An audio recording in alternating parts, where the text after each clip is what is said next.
sa lecture du Coran, l'architectonique arkounienne se penche sur les conditions d'une lecture moderne, débouchant sur une interrogation de type anthropologique de la Genèse, pas seulement sur la chronologie des versets coraniques, mais mettant en évidence l'intérêt de se focaliser sur la structure linguistique, synchronique et diachronique, du discours coranique, pour comprendre le langage religieux. Dans Comment lire le Coran. 1970, il décèle une structure langagière symbolique, des énoncés explicites et implicites comportant du discours et des contre-discours. Le discours coranique est, en fait, une orchestration musicale et sémantique de concepts clés puisés dans un lexique arabe commun qui s'est trouvé radicalement transformé pour des siècles. Arkoun. Lecture du Coran, 1982. L'analyse de la structure linguistique et énonciative du Coran ouvre le bail des questions suivantes, en plus de l'énonciateur, qui parle dans le texte. La variété des narrateurs, et à qui, destinataire. Qui parle et avec qui, émetteur-récepteur. Qui parle et pour qui. Peut-on se fier au sens littéral d'un énoncé? Quels sont les usages du langage coranique? Existe-t-il un lexique de mots appartenant à d'autres langues? Comment interpréter leur présence et pour quel but? Quel sens avaient-ils dans leur langue d'origine? Peut-on oser une lecture laïque du Coran? Les nouvelles méthodes d'analyse de discours peuvent-elles impulser un nouveau décryptage riche de sens? À sa suite, Arkoun étudie la façon dont le texte coranique recourt à la métaphore, les paraboles et le merveilleux de plus que la somme de ses constituants mimétiques et sémiotiques, à savoir la profondeur symbolique et son éternelle incomplétude. Cela n'est pas sans problème, il le reconnaît, oui, la critique déconstructive-constructive est une relation dynamique, difficile à maintenir entre le je limité, fragile, hésitant, prudent de l'analyste et le nous dont il fait partie, mais avec la distance critique et qui englobe deux niveaux de communication, le niveau du groupe directement impliqué dans l'objet soumis à la critique. Le niveau de la communauté scientifique qui doit contrôler la pertinence de la critique dans la perspective des enjeux théoriques à propos de l'épistémologie historique. Au cœur de sa pensée en perpétuel renouvellement, il faut compter avec son remodelage critique du théologique du passé et de sa critique des anachronismes. Avant toute chose, Islam à livre ouvert, qu'il appelait de ses vues passe dans son programme de recherche par relever une autre question, à partir de quel moment s'est-il pleinement constitué? Cette tentative de reprise historique est très importante et passe à contre-courant de l'approche traditionnaliste. Le projet de la critique de la raison islamique démontre la nécessité de relire cette raison en utilisant concurremment plusieurs méthodes d'approche, épistémologique, linguistique, philologique, sémiotique, historique, sociologique, anthropologique et ethnographique, etc., dont la convergence selon lui garantit la saisie d'une réalité complexe et polyforme de son parcours à travers l'histoire et non en dehors d'elle. Par conséquent, c'est l'historicité de la raison islamique qui est ciblée en tant que représentation, événement, fait et manifestation contextuelle inscrite dans des logosphères et un temps-espace bien précis. La raison islamique est pensée comme une manifestation exerçant son rôle dans l'histoire et la société, c'est-à-dire tous les mécanismes qui guident la pensée de l'homme musulman dans les divers phénomènes qui l'entourent. De ce fait, Arkoun n'a pas cherché à définir l'esprit musulman comme un concept métaphysique, mais il a cherché plutôt ses mécanismes de pensée et ses diverses manifestations représentationnelles, comme ses différentes épistémées ou systèmes de pensée à travers ses productions et ses connaissances dans la vie. C'est une vision réaliste et historique qui est privilégiée dans cette démarche généalogique. Sa théorie de l'islamologie appliquée, centrée sur une méthodologie interdisciplinaire est conçue comme une reconstruction de la connaissance de l'islam. Théorie qu'il déploie en confrontation directe avec les acquis de l'islamologie classique et l'orientalisme. De plus, cette théorie se déploie sur trois plans avec des tâches théoriques et pratiques diverses, l'islamologie appliquée et la raison islamique, l'islamologie appliquée et la tradition de l'islam, l'islamologie appliquée et la société musulmane. C'est une relecture anthropohistorique des textes en se penchant sur les interrogations du présent et le vécu réel des sociétés du monde musulman. De rechef, il n'est plus possible de présenter l'islam avec des postulats substantialistes, essentialistes, mentalistes, culturalistes, historicistes, matérialistes, structuralistes, etc. De plus, la déconstruction du discours politique dans l'islam passe par son examen de la rationalisation sociale et critique de la religion qu'elle implique. On ne trouve pas chez Arkoun une séparation entre le spirituel et le temporel, l'islam en tant que pratique est soumis à l'histoire, d'où une opposition manifeste entre une vision de l'autorité religieuse et politique à l'islam, le licite et l'illicite, et une vision qui se focalise sur la religion et sa relation avec la société.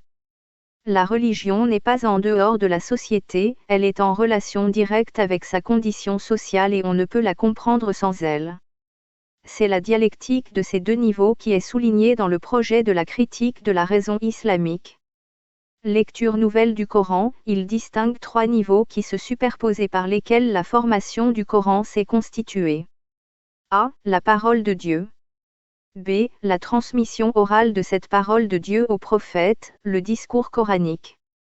Ce discours suppose trois acteurs, Dieu comme émetteur, le prophète comme premier récepteur, et ses compagnons comme second récepteur, et finalement le texte écrit, le musref, tel qu'il est assemblé et transcrit. De ce fait, la totalité du discours coranique fait apparaître ainsi trois protagonistes, un locuteur-auteur, Kaïl, un allocuté énonciateur, Muhammad, un destinataire collectif, les hommes. Autant dire que l'islam en tant que religion inscrite dans un contexte historique, représente la somme des forces historiques et sociales et culturelles qui l'ont constitué sur le plan culturel, doctrinal et social qui nous aidant à restituer le pensable, à reconstituer l'impensé et l'impensable. Il est intéressant de remarquer que l'historien philosophe observe que l'islam est soumis comme toute religion aux aléas de l'histoire et aux différentes forces tangibles incarnées par de différentes légitimités. Sur le plan politique, chacune d'elles cherchait à fournir des fondements rendant acceptable son pouvoir, tout en essayant de se réapproprier la souveraineté suprême de la loi divine et congédier ou supplanter celle des autres. Ce qui importe, après tout, c'est une compréhension des usages variés et changeants de l'islam, des obstacles et des résistances qui ont figé cet héritage. C'est ce qui donne aux recherches d'Arkoun la force d'interpeller son destinataire de manière surprenante, de le mettre à distance de lui-même pour lui communiquer de nouvelles, possibles, interprétations ou de le préparer du verré lui-même pour une réception nouvelle de cet héritage. Qui plus est, loin d'opter pour un style accommodant et complaisant, le propre de sa démarche était une approche scientifique qui met l'accent sur la méthode, la validation d'une idée, d'une hypothèse, d'apporter de l'eau au moulin, il se fait guide et accoucheur d'une éducation émancipatrice.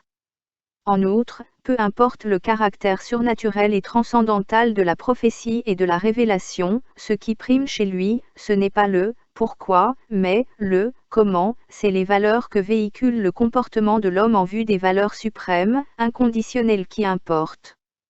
De sorte que les religions, toutes les religions n'ont jamais cessé d'être impliquées en fait dans le jeu des enjeux politiques, économiques et sociaux, s'attachent aussi consciemment qu'inconsciemment à des tâches purement terrestres et non célestes. Dans cet esprit, il s'agit de clarifier le passé pour construire le futur. Pratiquement, le problème fondamental de cette islamologie, appliquée, est que la raison philosophique en tant qu'évaluation et jugement vient après avoir compris la situation historique des hommes dans une Arabie isolée et tribale de l'époque. Le contexte historique et linguistique importe beaucoup dans la réception du discours coranique. Pour plus de précision, la culture n'est pas séparée de la réalité et son environnement propre. Au contraire, la relation qui lie l'historien au philosophe est que chacun d'eux déconstruit la tradition, dans le sens qui désigne l'ensemble des transmetteurs autorisés, en essayant de la relire loin des certitudes dogmatiques et de montrer la pluralité des discours qui la traversent et la peuplent, loin des systèmes isolés qui n'interagissent pas avec leurs environnements ou correspondent à des idéologies fermées. À partir de là, Harkoun dégage la pratique religieuse dans le sens de préparer le lecteur de comprendre le contexte historique et anthropologique de l'époque, de séparer dans la lecture du Coran la métaphore du sens littéral, la religion telle qu'elle est pratiquée, rite, comportement, conduite, en distinguant vigoureusement le plan transcendantal et le plan anthropopolitique. Ainsi, le travail d'exploration de l'historien s'avère nécessaire au philosophe, il se charge de lui fournir des données propres aux différents contextes politiques, historiques et sociaux derrière lesquels de telles conduites ou pratiques prennent sens. Dans cette perspective, il tente tout d'abord de montrer la structure et les implications des faits historiques en partant des faits de cet islam devenu indéchiffrable à force d'être manipulé tant par les musulmans que par ses interprètes occidentaux. En fait, ce n'est plus possible de séparer radicalement les sciences de l'homme et de la société d'une part et la lecture du Coran d'autre part. La vérité est tellement complexe qu'on peut la chercher à travers différents angles d'approche, sans que l'une de ces approches annule l'autre, de telle sorte de ne pas négliger les contributions complémentaires que peut fournir l'historien au philosophe et le philosophe à l'historien. Chez Harkoun, la reconstruction de l'histoire de la religion musulmane et la raison islamique sont guidées par le souci d'éclairer non d'altérer, dans sa genèse, le résultat final de cet appauvrissement actuel et la perte du sens et de la liberté dans les sociétés travaillées par les faits islamiques.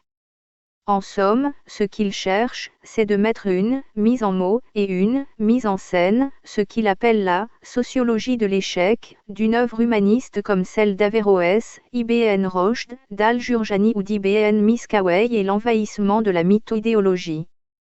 Notre objet consiste à mettre en évidence quelques aspects de son approche et ses concepts, non de présenter une lecture systématique, de jeter un nouvel éclairage sur quelques concepts, sans doute très incomplets, mais ne désespère pas de montrer quelques lignes de force donnant à son entreprise sa grande unité et cohésion. Dans ce qui suit, je propose plutôt une présentation conceptuelle permettant de mieux comprendre ce qu'il appelle islamologie appliquée, en quoi consiste sa méthodologie et propositions, historiques, linguistiques, sémiotiques, anthropologiques, psychosociologiques, pour la critique de la raison islamique. Le fait coranique et le fait islamique, le corpus officiel clos, l'impensé, l'impensable et le pensable, la subversion dans la pensée, déplacement, dépassement et transgression, et la raison émergente, etc. Indispensable à tout exercice de la critique de la raison islamique, nous voulons mettre en évidence ce que la pensée islamique moderne doit aux réflexions, aux vues et aux incitations d'Harkoun. Sa praxis consiste à continuer à poser toujours de nouvelles questions. Pour ce faire, il fallait resituer ses concepts centraux en présentant son approche de façon pédagogique non polémique. Ainsi, le livre identifie 3 moments importants. 1. La critique de la raison islamique et l'appareil méthodologique servant d'outil de sciences humaines et sociales. Sa critique véhémente du corpus officiel clos, Col, et la pensée islamique classique, où il trace un lien étroit entre orthodoxie et pouvoir. 2. Les impensés, le triangle anthropologique des tensions, violence sacrée vérité, et l'étatisation de l'islam. 3. La proposition par Harkoun d'un retour à l'éthique et à l'humanisme, principalement par 4. La subversion qui peut se résumer en 3 opérations, transgresser, déplacer, dépasser. Cette subversion se justifie car, la surenchère ancienne est toujours actuelle sur l'orthodoxie des positions dogmatiques dans un islam disputé comme tremplin idéologique, a toujours voilé les processus d'idéologisation, de mythologisation qu'accélèrent aujourd'hui aussi bien les ulémas ou gestionnaires du sacré, que les manipulateurs de toutes appartenances sociales et politiques, mais également ignorance de la tradition et de la pensée islamique classique. Toute mon analyse et tout mon effort visent à dégager les conditions de possibilité d'une pensée islamique critique et libre. C'est-à-dire précisément qui traque toutes les utilisations idéologiques d'une pensée religieuse.